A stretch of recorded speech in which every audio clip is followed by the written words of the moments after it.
How are you? Good. Kind of tough schedule out of the break, 3 and 4, and then you guys hit the road. Yeah. Just how do you kind of lock back in right before you have a couple big games right out of the break? I think right now just prepping as much as we can to get ready for this, big road trip. But first we have to get ready for Phoenix and LA.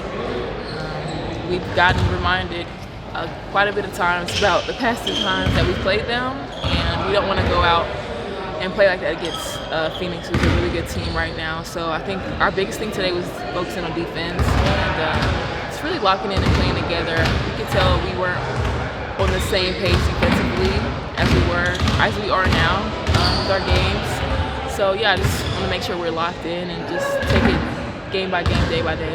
Did you stay up late watching Phoenix last night? Me and Tosh watched the games actually, and we always watch the prior games before we play the team again. So just kind of to give a refresher, and sometimes it doesn't help watching other games because teams always play us differently. So I just like to watch our last ones against them. So you're trying to get some good playlist requests. Did you get anything good in the comments? Oh, I got some good stuff. Like the fans really pulled through on that one, and every now and again I like to sprinkle something in new. So like the songs that they gave us, it just was easy things to just add to the playlist. Yeah, love it. Emma's not here yet, but between her and Steph, that's 2 players with history with Sandy that came back. You obviously had history with Sandy and came back. What is it about her that has former players kind of gravitating back to her? Clearly we loyal to Sandy because we're willing to come back and play for her. But I can just speak for myself. I think Sandy drafted me in 2015 and I had an ACL injury that year. In the following year, I finally went to Phoenix. And when I got there, she just kind of let me figure it out. She knew I was a rookie, and I was playing with some really heavy hitters, Diana Taurasi, Penny Taylor, BG, DeWanna Bonner, Kenny Shapri. Like that year, I just absorbed so much, and I really got to see the leadership style that she liked. So now, 10 years later, that's insane.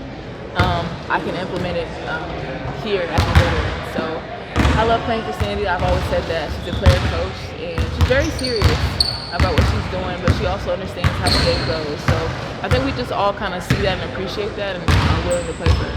Has she always been like that, or have you seen her change it? I think she's changed. I think she's a lot more assertive now, or maybe in the group that I had in Phoenix, I think she just kind of let them run the show too, because obviously like they're Olympians, so I get why she did that. And again, we have Olympians here, but she definitely implements exactly what she wants now. I love to see that from her. What are the main things when you're coming off the bench in a game? Like if you're, before your first stint, looking at, or you're trying to, take away certain things to be like, okay, when I come in the game, I have to do X, Y, and Z. Yeah. At first when I got here, I tried to think about like statistically what I should do to make a difference. And I think it just all comes from having a spark off of the bench and giving effort, because the rest of the stuff truly just comes. And then once you have that spark, you can just see how the rest of the team feeds off of it. So I've really just taken that as a role of myself, just to bring the energy and like the fight that we need off of the bench. And just, I want it to be like a domino effect for the rest of the team. I think you mentioned maybe, your individual plus minus is something you maybe look at after the season. Can you feel it on the court when maybe, let's say, you're winning your minutes in a game the team's losing, or the inverse? Like, are you maybe not checking the box score, but like aware of how your minutes are going?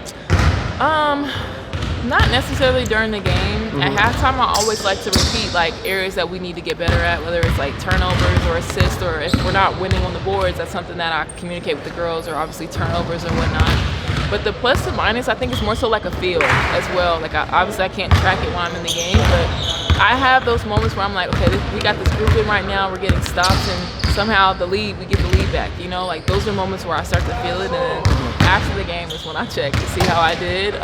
But yeah, it's just more so of a feel when you're out there. And as a mobile big, how much adjustment was there in this system, and how does this system specifically complement your game style? Oh my God, yeah. I feel like it's so freeing. Like Sandy has always said that, like she gives us a lot of freedom to kind of just not do what we want, but just to feel comfortable. And like you said, I am mobile, so just sticking me down in the post, which has kind of been my role for a while. I can do it, but I love to like kind of be spread out to the wing, like you see like the Stewies, the Fees, even Asia. She's worked her way to that point as well. So I definitely see my game transition like that as well, and I'm just glad that I have not only the opportunity but the trust from her to do that. So it feels really good. Do you think the level of physicality in the league, or maybe areas in which physicality is applied, has changed over your time in the league? Sandy kind of mentioned that this is some of the most, forceful like she's seen night to night play in the W. I feel like it's always kind of been physical since I've played in the league. I've had a lot of busted lips from day one, year one, and I don't think much has changed from year 1 to year 10. I was gonna say something about officiating, but I'm just gonna leave that to the back. Was not trying to. Yeah. It's cool. I'm gonna leave that alone. I'm gonna let them do their job. But I think we've just always been a physical league, and I'm just glad I'm at a point where I can, weight-wise and like strength-wise, keep up with that. Because obviously I have my injuries, so I feel very safe when I'm playing here to be physical. You've always been really open with us about your injury history and your rehab process and everything. When you were a free agent, how much do you think about what the performance staff looks like at a team? How heavily did that weigh into your decision? And what kind of reputation does New York have around the league? I don't think most GMs or staffs look at that as far as like the resources that players have. And when you think about it, we're actually making it through very well with the limited amount of resources that we have on most teams. So you can look at that player's history, but you got to see like where are they coming from? Like what have they been doing? What is that strength staff? What are they doing? And are those injuries prominent throughout the rest of the team? And if that's the case, I think you have to think about it. I've been on a lot of teams like that. Not to blame anyone on the staff, but yeah, I think it's a lot of moving pieces that have to work together to make really strong and elite players, and that's exactly what New York does. Like I see them meeting almost every day about each player individually, what we need to do to bring something different or to continuously bring the same work that we've been having. It's just like the constant communication for me. Like again, all I have to do is worry about playing basketball, and they take care of theirs. In the past, it just has not been that, and it's probably because of the lack of resources and like teams just not being able to pay people enough to do the jobs. You have some people on staff doing 2 jobs that should be doing that. I had that case last year, and I think they do it because they love it and they love us as players, but it's just not fair to them to have to take on so much of a load. So yeah, I think everybody gets affected when they're overworked, and I think players most importantly do. So again, here in New York, we have all the pieces that we need, and I'm so happy to be here. Hey, Susan. JJ made her return last game. Is there anything you've been able to pick up from her game that you implement to yours, or and how big is their impact? I think the JJ 3-pointers, like, and how smooth they are, I'm just like, yes, JJ. They look so good. Being able to spread the floor like JJ. I should have said that earlier, but me and Niara talked about this. I think she's such a specific type of player. Nobody else in the W reminds me of JJ but JJ.